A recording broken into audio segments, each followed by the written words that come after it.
지난주에 한 세대 카운터 했었죠. 지금 현재 미국이나 우리나라에서 보수적인 학자들이 종말에 대해서 어떻게 얘기하고 있는지, 특별히 휴거에 대해서도 어떻게 얘기하고 있는지 같이 살펴보면서 공부를 했는데, 저희 개인에게도 굉장히 이렇게 에코처럼 메아리가 많이 들려왔습니다. 그렇게 네가 선포하고 너도 그렇게 믿는다고 했는데 정말 믿냐? 믿음의 문제에 대해서 다시 한번 부딪히게 되었고, 이 믿음의 문제라고 하는 것은 예를 들어서 이제 지난주에 그 선포된 그 말씀이 진짜 임박했구나. 7년은 이미 깨졌고 45일이나 지났구나. 뭐 이번 주면 7 더하면 되니까 52일 더 지난 거죠. 아무리 막 줄이고 해봐도 22개월. 그리고 만약에 가능성 있는 우리 인간 행정부에서 보통 발표하는 7년으로 계산을 해보면 얼마 안 남았다. 이렇게 카운터를 해볼 수 있었죠. 근데 우리 모두에게 휴거라고 하는 것은 전무후무한 경험입니다. 그래서 진짜 그것이 일어나는 날에도 별로 현실감 있게 와닿지 않을 거예요.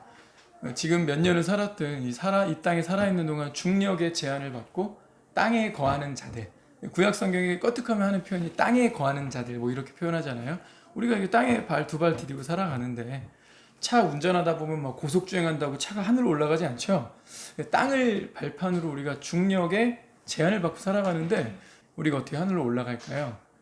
그런 어떤 영화로운 몸으로 변화된다. 우리한테 무경험이죠. 그렇다 보면 사실은 어떤 면에서는 정말 그냥 믿어야 되는 영역이에요. 근데 그런 게 사실 잘 안 믿어집니다. 그렇다 보면 이런 말씀들을 우리가 듣고 이해한다라고 해도 그것이 한낱 탁상공론의 지식으로 그칠 가능성이 매우 큽니다. 그래서 종말론에 관련된 휴거와 관련된 책들을 이번 한 주 동안도 열심히 읽고 또 이전에 전했던 그 종말론 관련된 부분들을 다시 한번 또 복습하면서 한 주를 종말론에 대한 걸로만 그냥 가득 채워서 공부를 해왔는데 한편으로 이런 생각이 들었어요. 이거 처음은 아닌데 이 종말론이 처음은 아닌데 이 종말론이 우리를 바꾸지 못한다. 좀 안타깝지만 어떤 면에서 우리가 많이 들었던 복음도 우리의 구체적인 삶을 바꾸지 못하고 있다라고 전제한다면 앞으로 몇 주간 이어질 이 종말론적인 지식이 과연 우리의 삶을 낳을 수 있을까?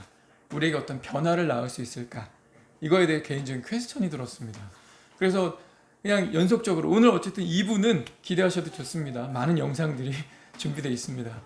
뭐 그런 것들을 많이 보고 또 말씀에 골격을 잡아서 계속 그렇구나 그러네 끝. 우리 삶에 어떤 변화도 어떤 열정도 어떤 성숙도 구체적으로 나타내지 못한다면 이 말씀이 다 무슨 소용인가. 갑자기 그런 약간 허무함이 좀 밀려오기도 하더라고요. 그러면서 제 자신에게도 좀 다시 던지게 됐습니다. 너 정말 그 한 세대 카운트한 거 진짜 믿냐? 야, 그게 진짜 현실이 될 수 있을까? 논리적으로? 맞는데요. 많은 학자들도 그렇게 얘기하고 있는데요. 아니, 그렇게 말해서 또 네가 직업이 목사라 그걸 선포한 것까지도 알겠는데 그거 진짜 네가 믿느냐고. 예라고 대답하려니까 그 뒤에 뭔가 질문이 따라올 것 같았어. 그런데 이러고 있어? 근데 이러고 앉아 있어? 그런데 오늘도 너는 똑같이 이 짓을 하고 있어? 이 질문이 따라올까봐 말 안 하는 거야. 우리가 앞으로 이어질 계속 2부 예배 또 다음 주부터 이제 1부 예배 때도 계속 종말론을 다룰 텐데 이 지식이 삶을 낳아야 한다. 낳을 수 있을까? 질문이었지만 이 지식이 삶을 낳아야 한다. 특별히 복음이란 지식이 그리고 앞으로 이어질 종말론이라는 지식이 우리의 삶의 어떤 특정한 변화, 구체적인 어떤 깨어있음, 어떤 열매들로 나타나야 한다. 그렇지 않으면 이것도 한낱 탁상공론 지식에 그칠 것이다. 그래서 오늘은 약간 쉬어가는 타임은 아닌데 종말론 그 자체에 대한 지식보다는 우리가 말씀을 어떻게 받아야 할까? 왜 우리에게 변화가 없을까? 이 부분에 대한 주제를 가지고 말씀을 좀 나누도록 하겠습니다. 주님, 오늘은 주님께서 우리에게 주신 이 진리의 지식들, 이 수많은 말씀들이 우리의 삶에 변화를 낳을까? 우리를 성숙하게 할까? 우리를 정말 더욱 인내하게, 더욱 연단되도록 우리를 이끌 수 있을까? 이 말씀을 가지고 상고해 보려고 합니다. 그러면서 앞으로도 우리가 사는 날 동안 듣게 될 수많은 말씀들을 어떤 태도로 받아야 할지, 내가 어떻게 순종해야 될지를 살피고자 하오니 오늘도 이 말씀 가운데 우리에게 교훈해 주시고 우리의 삶을 붙들어 주시기를 간곡히 소원하올 때 예수님 이름으로 기도합니다. 아멘. 우리 한창 뜨고 있는 야나드 영어의 한 강사는 이렇게 강의를 시작합니다. 여러분, 나는 영어에 시간을 많이 들였는데 회화가 안 된다는 분들 있죠?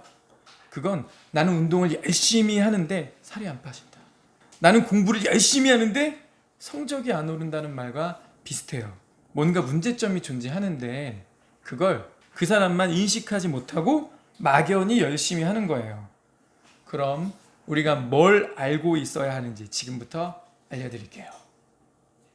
변화가 가능하다. 이 문제점만 찾아내면 우리 분명히 회화 잘할 수 있다. 이런 용기를 북돋아 주려고 이렇게 서론을 말한 것 같습니다. 이거 우리 교회랑도 비슷하죠. 교회를 오래 다녔는데 별 변화가 없는 것 같다. 성장하고 싶다. 성숙해야겠다라고 느끼고는 있는데 뭘 해야 될지 모르겠다. 나는 교회를 열심히 빠지지 않고 출석하고 있는데 제자 양육 프로그램에도 참여했는데 변화가 없는 것 같다. 종말이 임박했음을 느끼지만 또 그렇다라고 동의하지만 믿음과 삶이 별개인 것 같다. 이 부분에 대해서 성경도 교회 내에 있는 이런 문제를 지적하고 있습니다. 히브리서 5장 11절부터 14절까지 우리 한 목소리를 읽겠습니다. 시작. 멜기세덱에 관하여는 우리가 할 말이 많으나 너희가 듣는 것이 둔함으로 설명하기 어려우니라. 때가 오래되었으므로 너희가 마땅히 선생이 되었을 터인데 너희가 다시 하나님의 말씀의 초보에 대하여 누구에게 가르침을 받아야 할 처지이니 단단한 음식은 못 먹고 젖이나 먹어야 할 자가 되었도다. 이는 젖을 먹는 자마다 어린아이니 의의 말씀을 경험하지 못한 자요. 단단한 음식은 장성한 자의 것이니 그들은 지각을 사용함으로 연단을 받아 선악을 분별하는 자들이니라. 때가 오래되었지만 교회에 오래 다녔지만 많이 듣고 배웠지만 그대로인 교인들이 많았다. 언제요? 이 당시에도요. 초대교회도 그랬답니다. 우리 교회도 우리 세대에도 그런 것 같습니다. 그런데 하나님의 뜻, 성경의 교훈은 일관됩니다. 우리가 단단한 음식을 먹는 자가 되기를 바라세요. 우리가 지각을 사용하고 연단받는 자가 되기를 원하십니다. 우리가 선악을 분별하는 성숙한 자가 되는 것, 이것이 성경의 가르침이고 하나님의 뜻입니다. 야고보도 비슷하게 말을 했어요. 제가 읽겠습니다. 내 형제들아, 너희가 여러 가지 시험을 만나고도 온전히 기쁘게 여기라.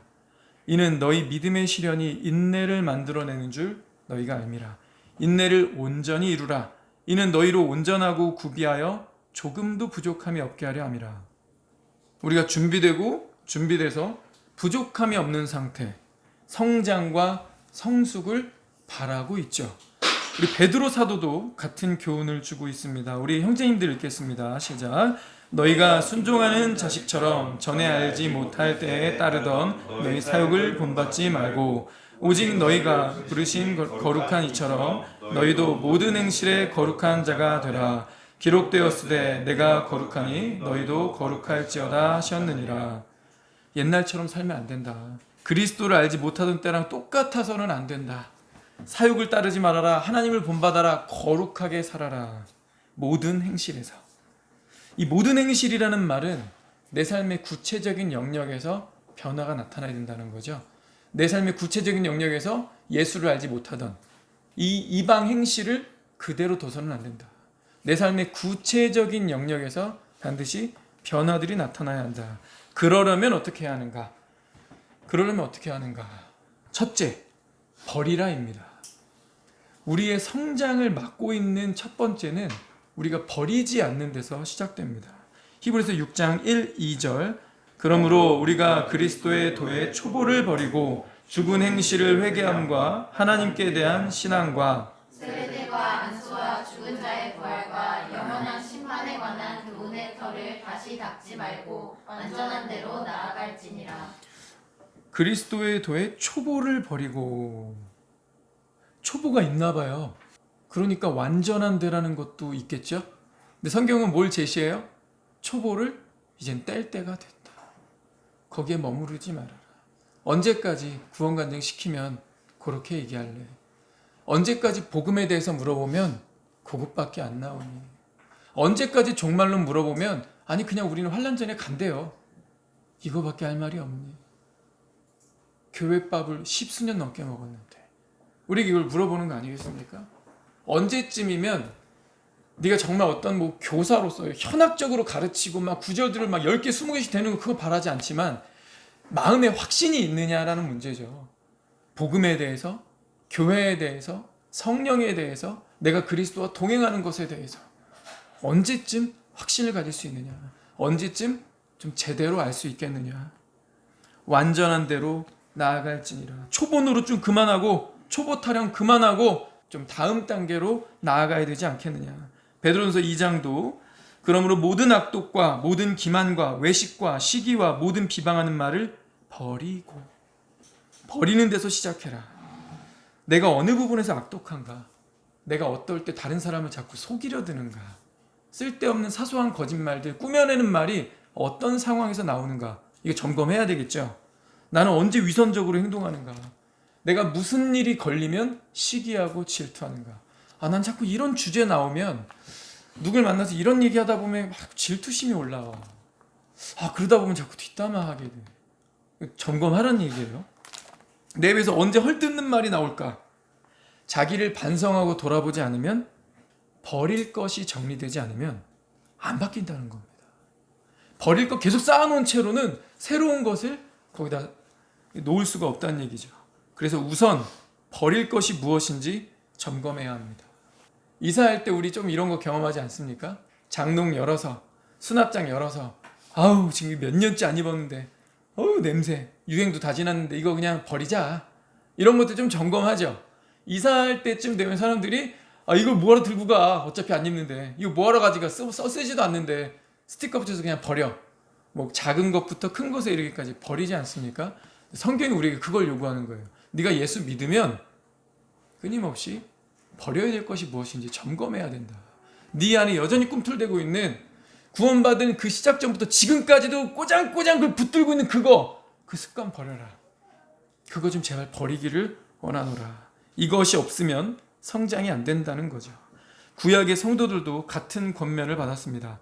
여호수아 24장 14절, 우리 자매님들이 14절 23절 읽어주십시오. 시작. 그러므로 이제는 여호와를 경외하며 온전함과 진실함으로 그를 섬기라. 너희의 조상들이 강 저쪽과 애굽에서 섬기던 신들을 치워버리고 여호와만 섬기라. 여호수아가 이르되 그러면 이제 너희 중에 있는 이방 신들을 치워버리고 너희의 마음을 이스라엘의 하나님 여호와께로 향하라.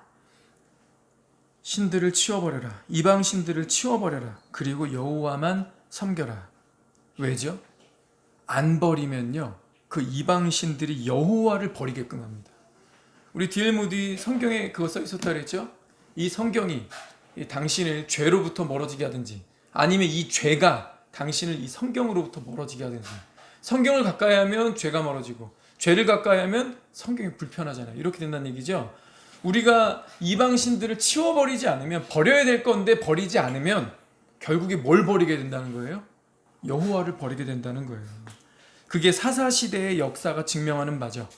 이스라엘 역사가 증명하는 바입니다. 사사기 2장 12절에 애굽 땅에서 그들을 인도하여 내신 그들의 조상들이 하나님 여호와를 버리고 다른 신들, 곧 그들의 주위에 있는 백성의 신들을 따라 그들에게 절하여 곧 그들이 여호와를 버리고 바알과 아스타롯을 섬겼으므로. 3장 7절도요. 이스라엘 자손이 여호와의 목전에 악을 행하여 자기들의 하나님 여호와를 잊어버리고 바알들과 아세라들을 섬긴지라. 사무엘상 12장 10절도 백성이 여호와께 부르짖어 이르되 우리가 여호와를 버리고 바알들과 아스타롯을 섬김으로 범죄하였나이다. 이 패턴이 계속 똑같죠. 여호와를 버리니까 그 빈자리에 누가 꼭 들어오죠.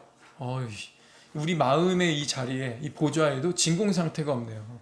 여호와를 버리니까 다른 신들이 오네요. 여호와를 붙들어야 다른 신들이 이 자리에 껴들어오질 못할 텐데, 하나님께서 우리에게 버려야 될 것, 죄악된 것들을 계속 제시하시는데 그걸 안 버리면 그것들이 또아리를 틀고 진리의 말씀, 예수 그리스도, 여호와 하나님을 버리게끔 인도한다는 겁니다.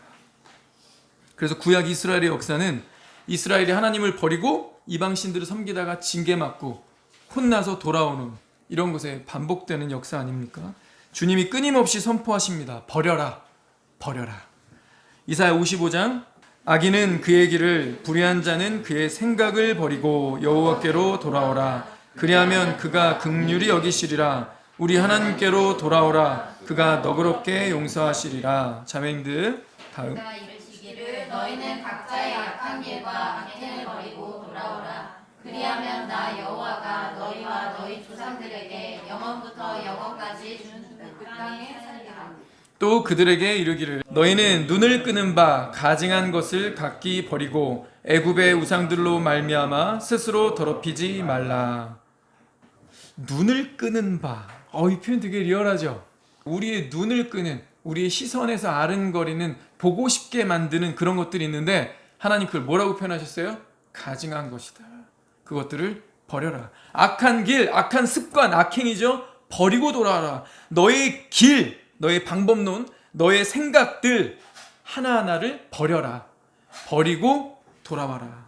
우리 신약에 와서도 사도 바울이 권합니다. 너희는 유혹의 욕심을 따라 썩어져가는 구습, 옛날 습관, 그 옛날 습관을 따르는 옛사람을 벗어버리고 너희가 서로 거짓말을 하지 말라. 옛사람과 그 행위를 벗어버리고 하나님의 뜻은 이것이니 너희의 거룩함이라. 곧 음란을 버리고 망령되고 허탄한 신화를 버리고 우리를 양육하시되 경건하지 않은 것과 이 세상 정욕을 다 버리고 모든 무거운 것과 얽매이기 쉬운 죄를 벗어버리고 그러므로 모든 더러운 것과 넘치는 악을 내버리고 거짓말, 음란함, 망령되고 허탄한 신화.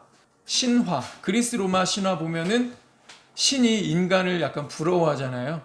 인본주의, 인간의 아름다움을 흠모하고 인간의 지식을 흠모했던 시대입니다. 인본주의를 버리라. 경건하지 않은 것 버려라. 이 세상 정욕 버려라. 무거운 것, 뭔가 나를 계속 얽어매는, 내가 여기에 좀 약한데, 내가 이 부분에 취약한데 얽매이기 쉬운 죄를 벗어버려라. 넘치는 악을 내버려라. 여러분, 우리 뭘 버려야 될까요? 여러분, 구원받은 다음에 뭘 버리셨습니까?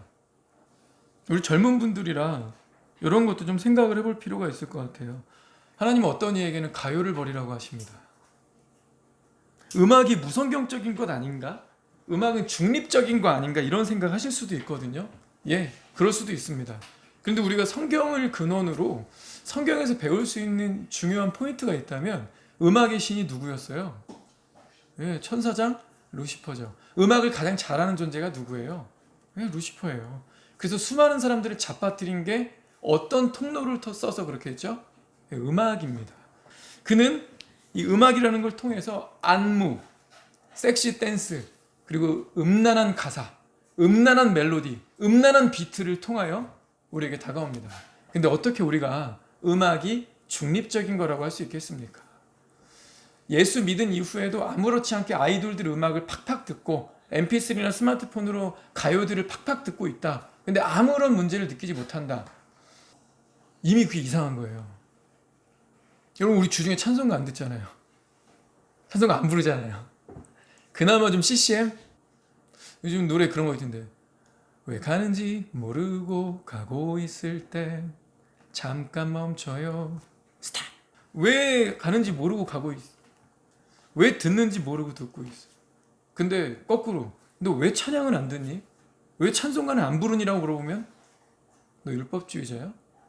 내 신앙 내가 알아서 해. 이러면 약간 방어적으로 나올 수 있지 않을까요?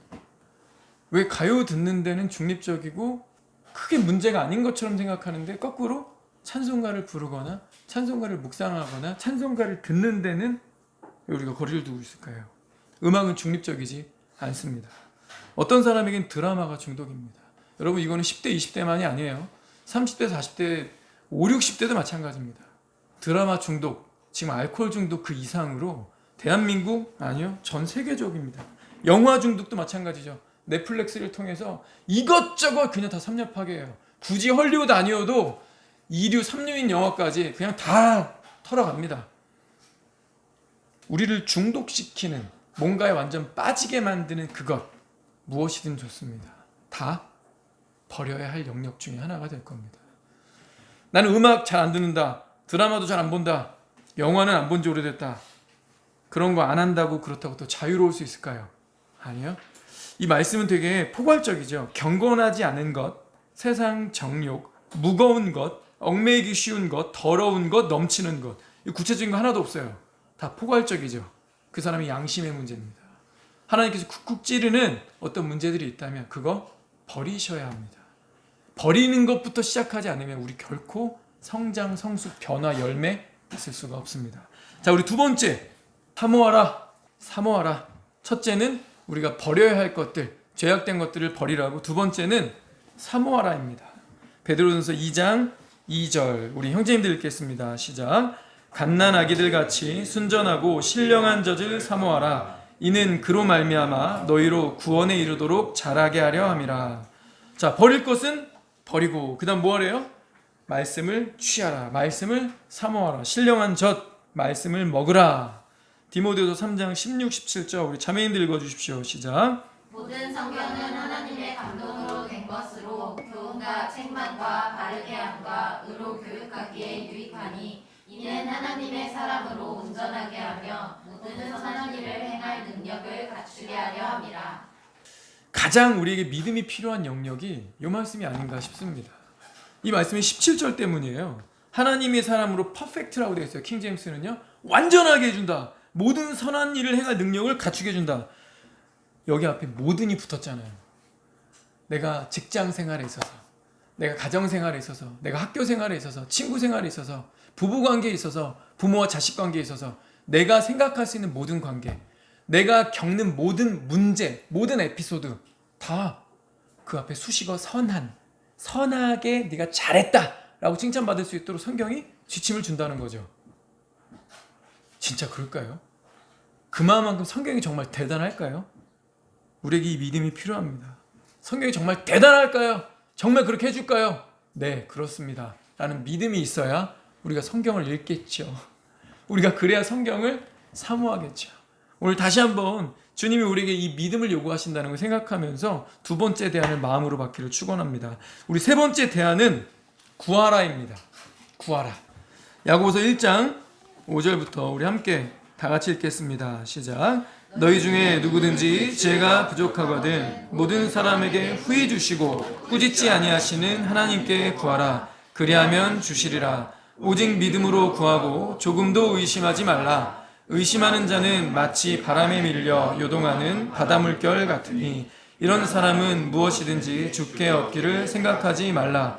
두 마음을 품어 모든 일에 정함이 없는 자로다. 구하라. 기도해라. 요청해라.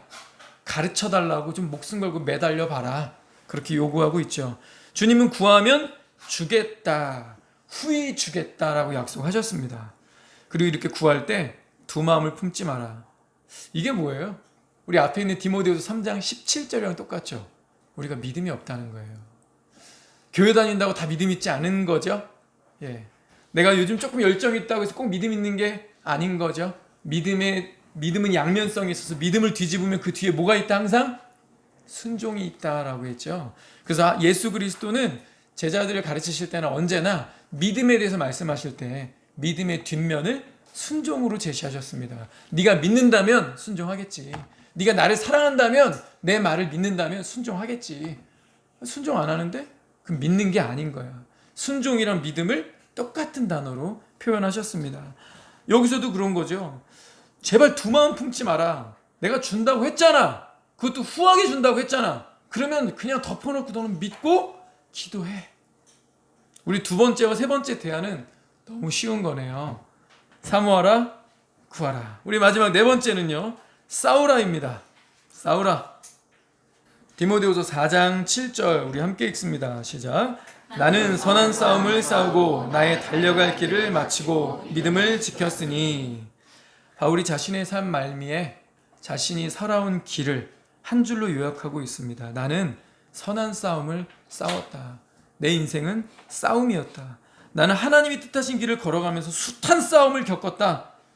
힘들었지만, 수많은 장애가 있었지만 나는 포기하지 않았고 절망하지 않았고 끝까지 이 선한 싸움을 싸워나갔다. 그러면서 바울이 자기가 개척한 빌립보 교회를 향해서 너희들에게도 같은 싸움이 있구나 라고 격려하고 있습니다. 빌립보서 1장 30절 너희에게도 그와 같은 싸움이 있으니 너희가 내 안에서 본 바요 이제도 내 안에서 듣는 바니라. 바울한테서 봤죠. 그리고 바울한테서 오는 편지에도 바울은 지금까지도 30대에 시작을 해서 60이 넘었는데 지금까지도 계속 싸우고 계시구나. 이분은 이 싸움을 포기하지 않고 멈추지 않으시는구나. 데살로니가 교회를 향해서도 너희가 아는 바와 같이 우리가 빌립보에서 고난과 능력을 당하였으나 우리 하나님을 힘입어 많은 싸움 중에 하나님의 복음을 너에게 전하였노라. 복음을 어떻게 전한 거예요? 어떤 중에? 많은 싸움 중에 복음을 전했다. 복음 전하는데 쉽게 가려고 생각하지 말라는 거죠. 히브리서도 똑같이 말해줍니다. 전날에 너희가 빛을 받은 후에 고난의 큰 싸움을 견뎌낸 것을 생각하라. 역시 큰 싸움을 견뎌냈다. 고난의 싸움에 참여했다. 너희가 그랬다는 거예요. 사도 바울이 디모데후서 4장에서는 내가 그렇게 살았다라고 했는데 빌립보 교회를 향해서도 너희가 그런 같은 싸움이 있구나. 데살로니가 교회를 향해서도 내가 이런 싸움 중에 너에게 복음을 증거했고 히브리서 저자도 너희가 이런 싸움을 견뎌냈다. 그러면서 권면하고 있습니다. 디모데후서 1장 6장 우리 말씀 이어서 아들 디모데야 내가 내게 이 교훈을 명하노니 선한 싸움을 싸우며 믿음의 선한 싸움을 싸우라. 영생을 취하라. 이를 위하여 내가 부르심을 받았고 많은 증인 앞에서 선한 증언을 하였도다. 바울이 이렇게 싸웠고 바울이 세운 교회의 성도들도 그러했고 한 교회가 아니라 여러 교회가 끊임없이 믿음의 싸움을 싸웠습니다. 그러면서 우리의 후배들에게 믿음의 후배인 우리들에게도 싸움을 포기하지 마라. 싸움을 멈출 생각하지 마라. 항상 대기 자세로 믿음의 싸움을 싸우라고 권면하고 있습니다. 우리 영상 하나 보고 우리 이어서 기도하도록 하겠습니다.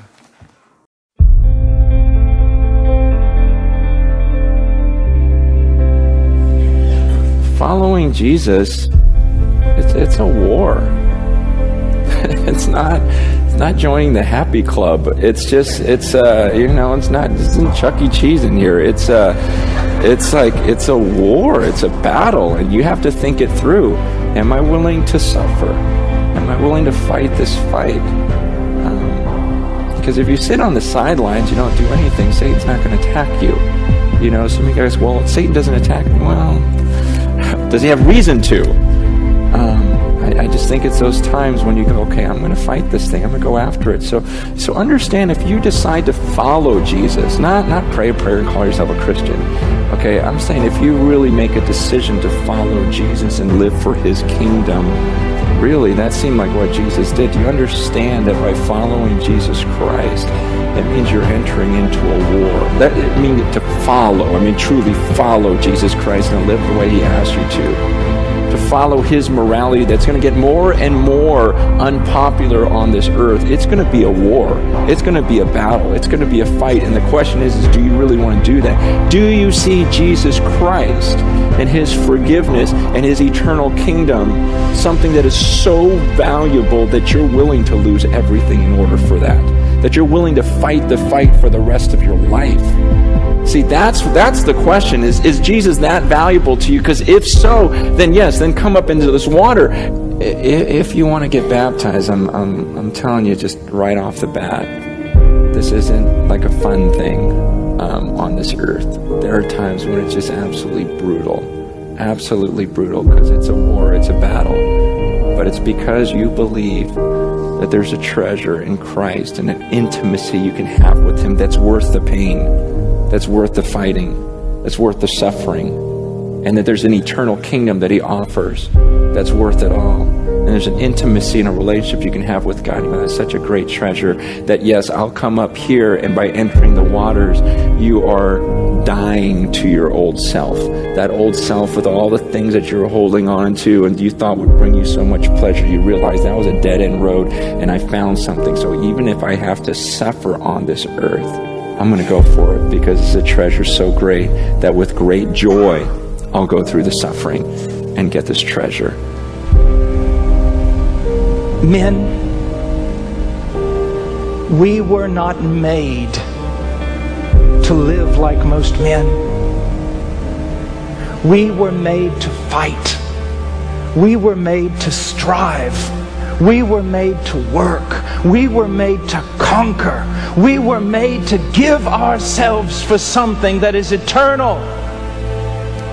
Adam was given the command to do what? To go out and subdue. To bring everything in creation in harmony with the will of God. To do all His governing, all His things within the context of God's will. Now we live in a fallen world that lives in darkness and death. The kingdom of the evil one spread abroad throughout the land. You and I were not called to play video games. We were not called to sit in front of a television set. We were not called to give ourselves to trifles. We were called to advance a kingdom. To live with a passion, to fight for Him. And to only every once in a while drop our swords and look up for a smile. I want to fight. I don't want comfort. I don't want ease in Zion. Because the kingdom of God is built not by those who rest easily in Zion, but by those who go out into the streets and fight. And the weapons of our warfare are not carnal. They are mighty. Intercessory prayer, the proclamation of the gospel, and sacrificial love. Men, rise up, O men of God. Do what you were called to do. Be valiant and strong. And know that it's going to cost you. You take your stand beside Jesus Christ and His cause, and you watch the devil come after you, buffeting you from the outside and from the inside. But that's what war is about. And so He has given us a great commission to pace a room at night saying, there is a place where He is not worshipped, where He is not worshipped. There is a place where He is not worshipped. I cannot sleep. There is a place where He is not worshipped. There is a place where the flag of Zion does not fly. That's what we were made for. To set aside our little temporal causes and to give ourselves to this one great battle.